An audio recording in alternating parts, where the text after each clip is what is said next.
All right, Luca Nation. I guess we are live from a new location. Shout out to the Chantilly Show for hosting us. Hope it's going to be an amazing weekend. It's going to be kind of cool to see what the talk of the town is with Premier closing yesterday. I think Liquid Auctions did as well with all. So it's going to be really interesting because you seem perturbed. These Was two your worlds. airport? We live in these two worlds. Like, there's the virtual world of buying cards online, but then there's like the actual in-person exchanging of cash. Mm-hmm. So we'll see how it affects it, right? Because yesterday, Premier, we're going to have a video out with Cajun Cardboard later today or maybe tomorrow, recapping Premier. But you know how it is. Premier kind of trickles all the way down. So we'll be talking about PWCC weekly today. So, Cage, you probably watch Premier like a hawk. I am not perturbed. Just traveling is never easy, but I'm not like perturbed by any means. I'm ready to rock and roll. Any angry dogs sniffing at you? Give you all no one cares about weed, dude. We're in 2024. Everyone just smells like weed. Yep. Part of the thing. They just do. No matter where you go, everybody's just weed. I walk around the city, it's just weed. Weed's just like everybody's smoking. It's amazing. Numb out, stay home, spend money. It's a good thing for the hobby. You know, listen, Premier. A lot of great high-end stuff. I mean, you know, depending on what story you want to tell, there's a story you could tell no matter which way. I mean, if you're looking for cards that have, you know, scarcity, rarity for, you know, all-time great players, there was a record set for Ken Griffey Jr. last night, like an $80-something thousand, you know, patch auto, hand numbered to 24 with a cool patch behind him. It's a card I've never seen before. So you want to talk about scarcity and rarity and all the other fun buzzwords. It's literally a card I didn't even know existed before seeing it in the Premier. We talked about the PMG Green Jerry Rice. I mean, that sold for more than a PSA 10 Jerry Rice rookie card ever sold for. And I mean, those Rice rookie cards have sort of come down. They've trickled down, you know, in PSA 10 since I think one sold for 125, 130. The PSA 6 Green PMG sold for like $150,000. And there were a couple of others like that too. You know, highest sales price for specific athletes, which, you know, I guess it shouldn't surprise, right? How many times have you seen a post where it's like the highest price Justin Herbert was $1.8 million, the highest price Peyton Manning, Dan Marino, Troy Aikman, and Aaron Rodgers combined don't equal that much. So, it sort of makes sense that, you know, as that narrative is out there, as these cards kind of materialize, you know, people pay for those, you know, to balance it out. I mean, it sort of makes sense to me. But those are the cards that move the market. These one-of-ones, they're going to go to collectors, and collectors will fight over them, but they don't have much of a say on how the market does. Which ones don't have much of a say on how the market does? Like, doesn't it sort of feel like we're living in like the NT age, the Jordan Fleer age, you know, where, I mean, have you seen how many Brady cards are in the Premier auction? Yeah, there's a lot. Insane amount of Brady. And you know how I found out how many Bradys there were? I just for research purposes, I sorted by lowest sale price, lowest price while it was still going on last night. Instead, normally I go highest price because I want to see like the big ticket items and see the LeBron RPA for $930,000 and the Trout sell for over $1 million and the Brady ticket sell for over $2 million. But when I sorted, and it might not have ended this way, I think 15 of the bottom 20 items for sale price in Premier were Brady cards. I was like, wow, there's a lot of Brady here. Do you know what I take away? It's your like core principle. They say, you know, like buy what you love. No, buy what everyone else loves. And basically buy what everyone else tells you to buy. That's why these NTs, like you see the Luca NT out of 5 sold for like $900,000. Mm-hmm. Right, but we all know that's not a game-worn jersey. There's a one-of-one flawless that sold for like $150K. It's just like it rang so true yesterday because I saw so many cards go. I was like, these are amazing deals. And then the stuff that everyone kind of tells you to buy, or perhaps the market suggests to buy, you see record prices. So it's just interesting. Yeah, I mean, listen, my brain went a different way with it because I was trying to do analysis of, I mean, it's the same type of card, same type of discussion, but I was trying to do analysis of, you know, why a Luca out of 5 would sell for $900,000, but like, Jordan rookies, or I mean, I was thinking the PMG green Rice as opposed to like the rookie, and I'm like, all right, I get it. Why the PMG green as opposed to the 86, tops rookie for Rice is it's a numbered card, it's low numbered, and it's rare.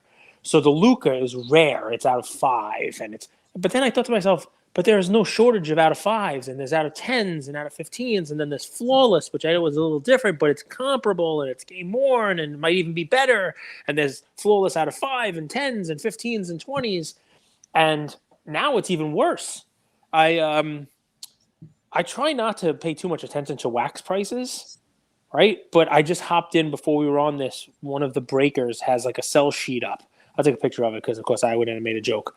And I think it was Spectra that just came out. Spectra, first off the line Spectra box break. You know how much? Right? Yeah, you know how much the breaker was charging for a FOTL Spectra box break? Spectra. I don't, Cage. I actually don't break. Like, I really don't break. Me neither, but I'm always curious about the prices, right? Because, like, you rip with Ian every week, so Pokemon. We've done Pokemon for the last 2 months. Same thing. You know the prices of wax, but something like this, buy wax. $1,400 for a first off the line Spectra. I actually put a little comment in there. I said, "Is this one of those things where, like, if someone in the chat finds a mistake in the price, we get a prize?" Like 1,400, like, is this like Google find the mistake in the code and we give you a bounty? Are you saying it should be 140? Maybe. I mean, but $1,400. What the hell are you getting in a Spectra NBA box that's worth $1,400? Seriously, like, didn't we look at like a Spectra Zion RPA rookie out of 3 recently? It was like $1,500. Right. You're like, what the hell? What could you ever expect to get for $1,400? And I think that's part of the next shift in what we're doing. You're dead on, right? Luka NT, it's somebody telling you to buy it. But the other thing that people have done, and remember, we've kind of had this narrative going ourselves. It's like, oh, breakers are still going strong. People still want to come in and break, right? Breakers are still going strong. People love to gamble. People come in and realize it's like entertainment. I did the Broadway show analogy, right? Like, it's okay to spend $200. All right, but you go see a show and you find out that, the show really only cost $2 per seat to put on the show, but they're charging you $100, right? You're not so thrilled about it. Now you start to think, well, why is people being so greedy with what they're charging me for this show? Like, isn't there going to be another price? And then you find out, hey, wow, I made my way to Broadway. There's like 50 theaters here. And the theaters start competing with one another for your ass in their seat. And I think that is what we're going to see over the next 6 months of the hobby. I think there's going to be, when we talked about consolidation of the hobby, I think there might be some breaker consolidation.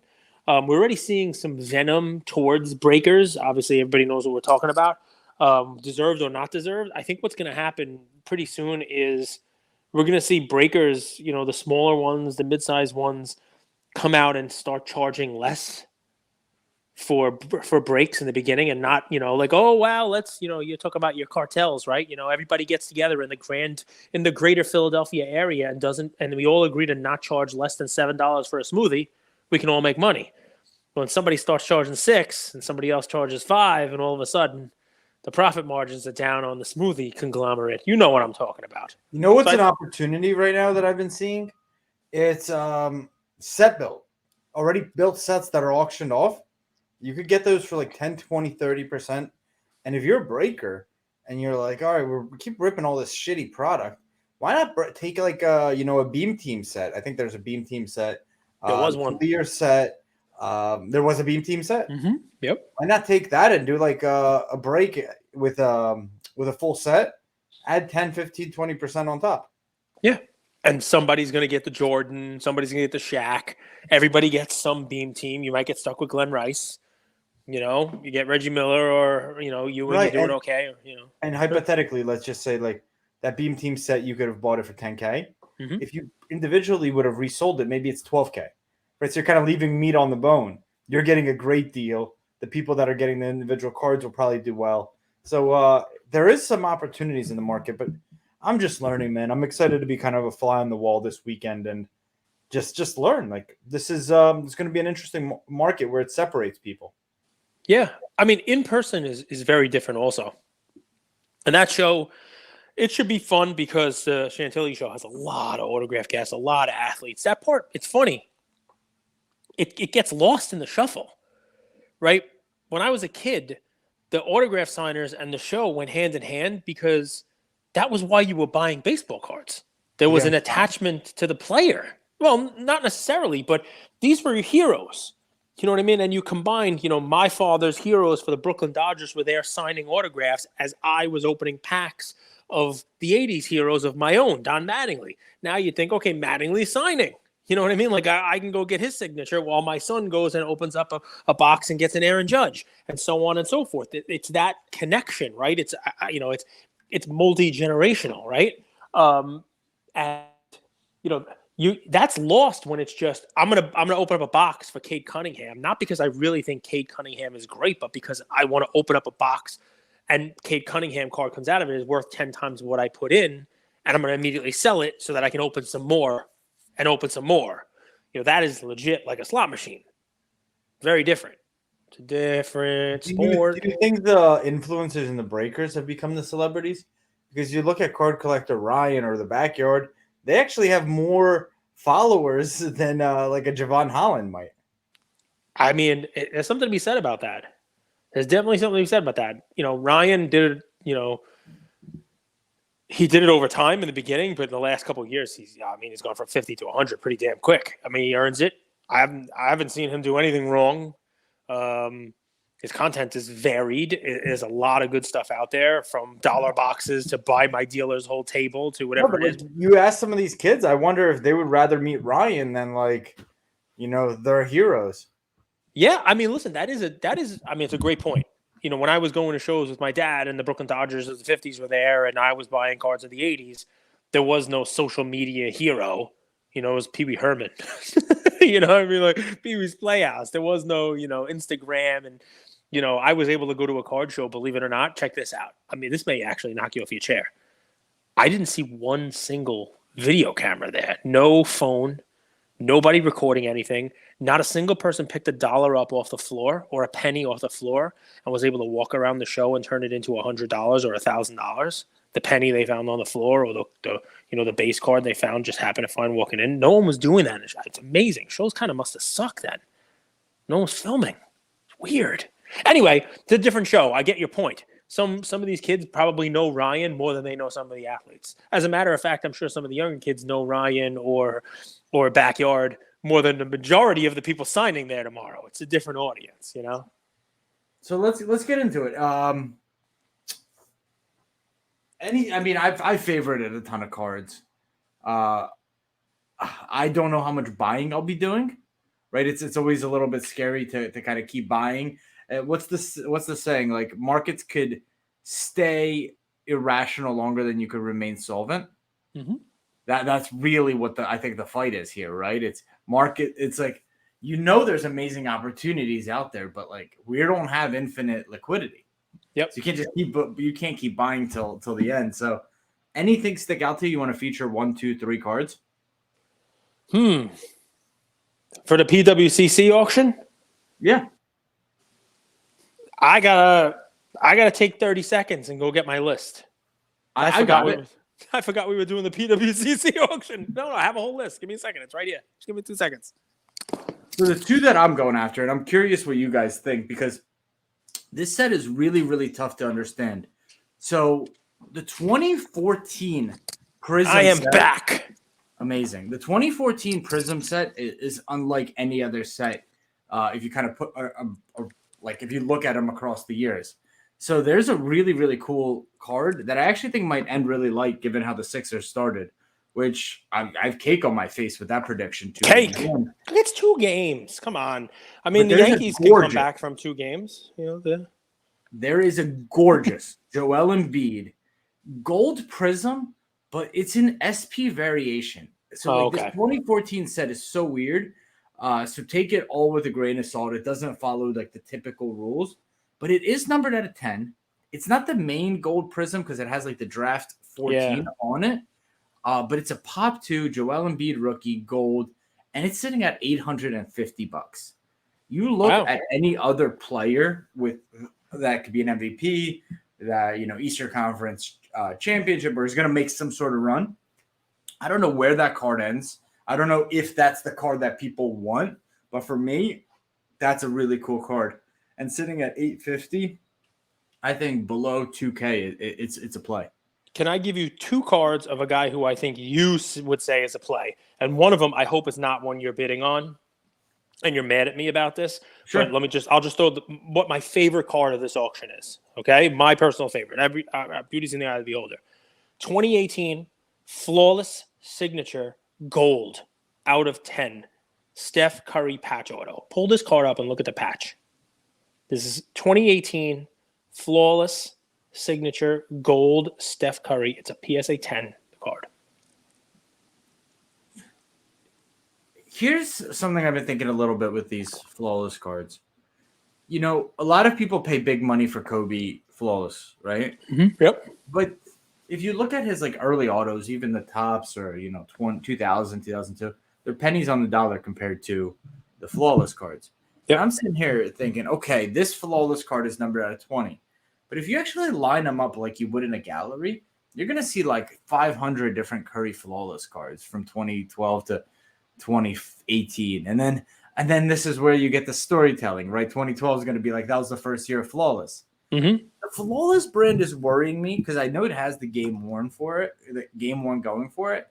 Yep. But okay, it's not a full jersey, which you could pay for some of these. So my storytelling starts and ends on this one with the patch. That's the Golden Gate Bridge on the patch. I mean, that's a really cool looking patch. That's a very, very easily identifiable piece of like the Golden State, Warriors thing. I mean, that's a cool patch for these things. He signed it with the 30 as well. Yep, Not all of his autos have the 30 on it. So it's a cool Steph gold, out of 10, flawless, game used. It's a real nice piece for this auction. And if you want to look for other ones, you ready for this? Curry, your brand. I hope I don't kill you on this. Sometimes these things don't grade that well, and this one didn't. I wouldn't be scared away by the grade on this. 2020 Panini 1-1 Timeless Moments Steph Curry. It's an auto out of 25. The auto is a 10. You don't get a lot of these Timeless Moment autos in 10. The gold ink they use on them, they kind of streak pretty easily, and this one didn't. The card itself is a 7. But this is one of those where you remember it's like, where's the auto? It's the one you've seen these. It's the one that looks like a photograph of taking a shot. The Luka one where they had it. It's called again, Timeless Moments Curry. You can put in if you want to look for that one. But it's a real nice one. It's the one he's kind of taking a jumper like this, and you got the gold signature like in a panoramic type of thing. Curry. Oh, I was looking at my favorites. My apologies. Oh, okay. Hey, look at that. A Coldren's Chips card. I love them circular bums right there. There you go. To the left. There you are. You found it. I mean, real nice 10 auto on this with the gold, the gold Sharpie, which you don't see too many 10s with that because they run. This card. Like a chronology vibe. Exactly. That's what we've talked about. Like this card is sort of like the chronology cards for like Kobe and those guys. But those are two interesting Steph cards. But don't you think everyone's going for like Steph is like Steph is Batman. He's the Black Knight. Like he's the one who needs to save the hobby at this point. Like, did you see the Mahomes gold vinyl sale for like $100K or something? Like yeah, 100 and change, or something like that. Yeah, that was like a $500K card. Not even Mahomes could keep his. But it's back. But I mean, Mahomes. We talked about that. I mean, Mahomes is back to where he was in 2020. A lot of these guys are back to where they were in 2020. You want to know somebody who's not? Mickey Mantle. You guys shouldn't be too surprised with my plays here and this stuff, right? I mean, Curry, he's quickly moving up into that short list of all-time greats. He's going to continue to score. He's got a chance to win again. He's clearly not stopping anytime soon. 52 Bowman, not 52 tops, 52 Bowman Mantle. This might be one of the nicest 6s I've ever seen. Like if you were to take your finger and put it over the 6 and look at this card and show it to people and say, just this looks like an 8. this has eye appeal. It doesn't have a PWCC. I mean, it's got the PWCC A ranking on it, right? Which is top 30%. I give it even more than that. Look how nice this card is. Mm-hmm. You know, perfectly centered. Are these cards, were they hand cut? Like, I don't think so. So like you know how like it's like kind of like, I don't know, is this serrated edges? Is that the right word?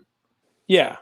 I think it kind of adds to the appeal, right? Like with the kind of the edge you had on the Wilt Chamberlain card. Yeah. Yep. I almost feel like it adds to the appeal of some of these vintage cards. Could be a rubber band, or just kid holding the card, take a picture. I mean, just the back of the card's even really awesome. Just, a lot of times you get the printing of it and it's off to the side. There's a little bleed or there's a mark on it. I mean, this card looks like it. I mean, this looks like it came out of a pack yesterday, and it's a 6. So I really like this card. If you're in for a nice looking mantle, but you don't want to spend 52 tops money, there's 52 Bowman. It's a second-year Bowman. Interesting one. Awesome card. And so I went Curry as an all-time great. I go Mantle as an all-time. Do you know what this is, Gage? So I searched Mantle. Mm-hmm. This card, 1947 exhibits. What is it? What's the deal with this?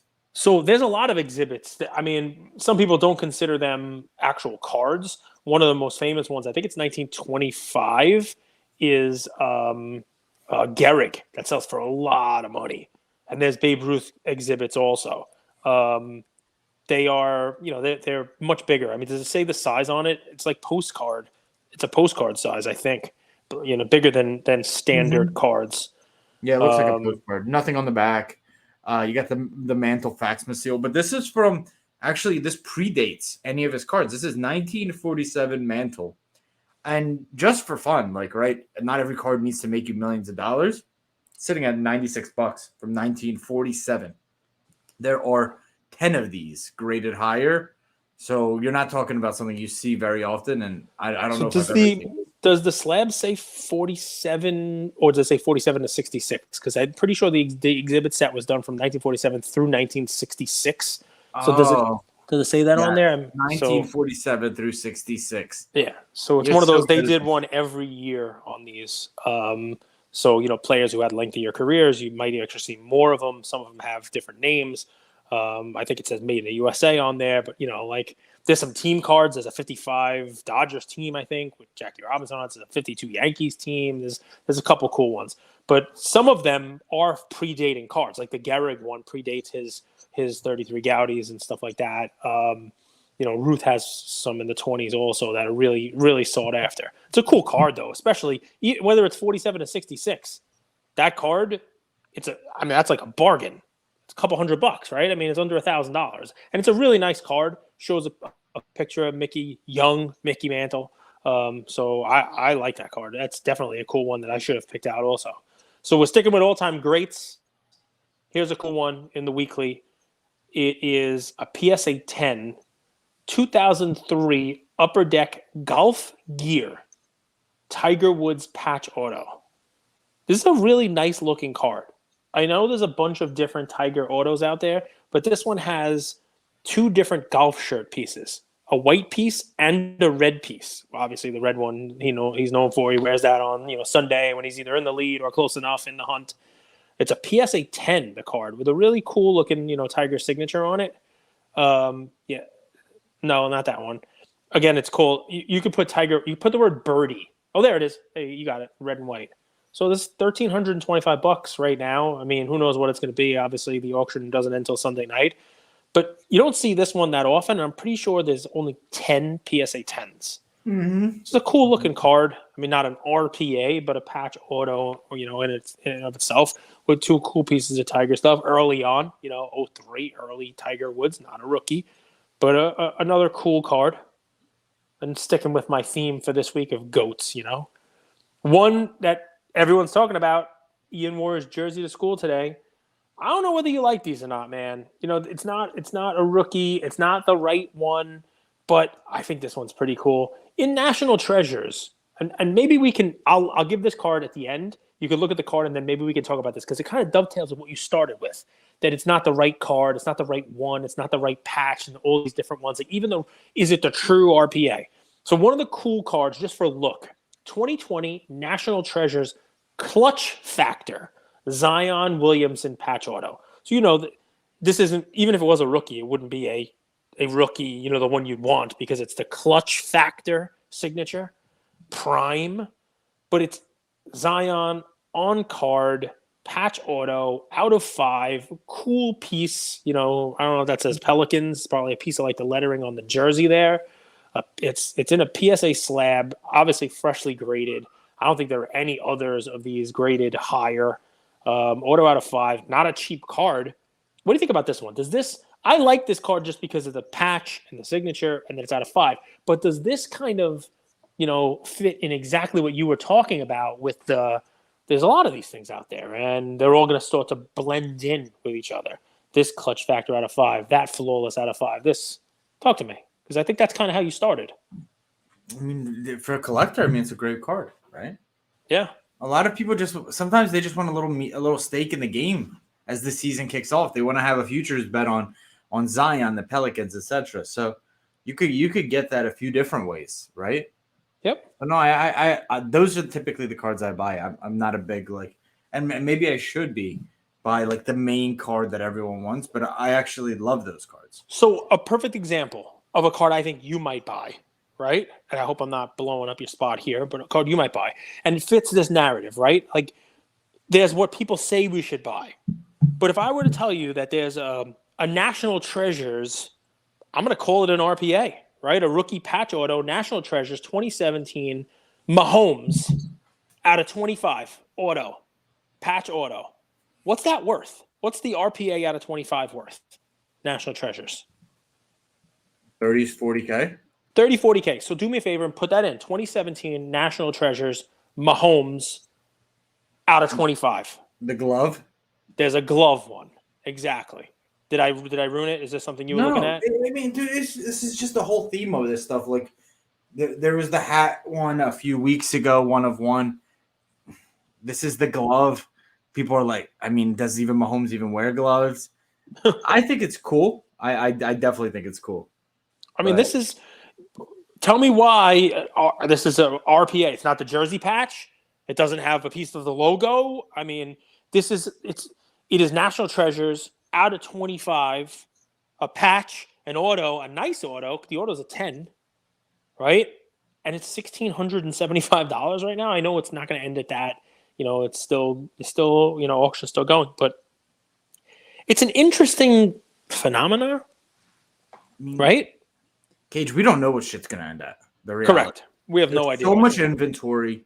There's so much supply hitting the market. There's so much supply hitting the market of the players that everyone was chasing 12 months ago. So the reality is we have no idea where it will end. It's worth adding to the watch list. True. Very true. You know? But I mean, I see people buying, you know, Spectra cards, and they're, you know, Evan Mobley is $8,000. And now I see a patch auto out of 25 from National Treasures from Mahomes, and it's like, you know, a quarter of that. You're like, what the hell is going on here? Right?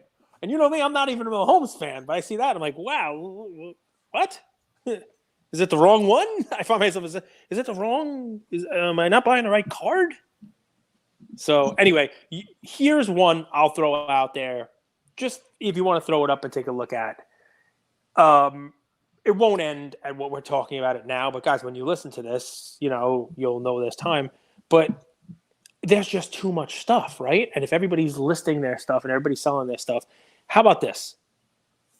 What's a National Treasures Trevor Lawrence, real true RPA out of 99? What's that worth? Nothing. $0. I don't like Trevor Lawrence. I'm not a fan.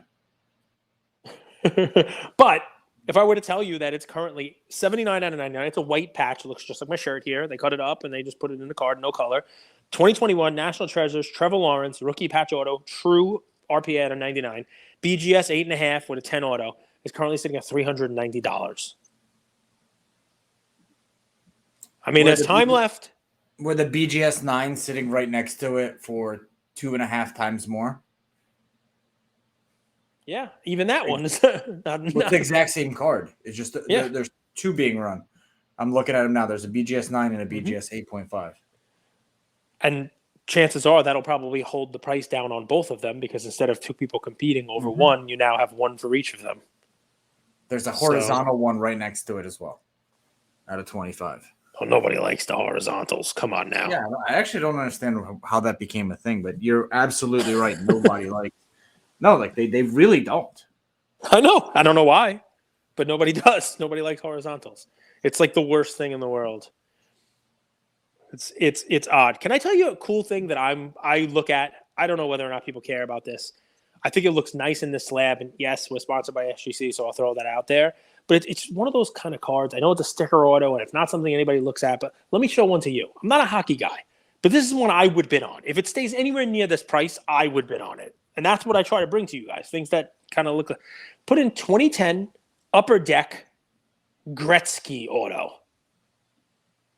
2010 Upper Deck Gretzky. Okay. Gretzky. And you can put SGC if you want also. And what you'll see is obviously it's after their playing days. It's one of those things where, they're not in their NHL uniforms. They're in their Team Canada uniforms. Put SGC because it's a dual auto with him and Mario Lemieux. There it is, right there in an SGC slab. Looks really nice in the slab. 10 auto grades, and you have Mario Lemieux and Wayne Gretzky autographs on the same card. Two of the greats, if not the two greats ever in hockey, and it's $390.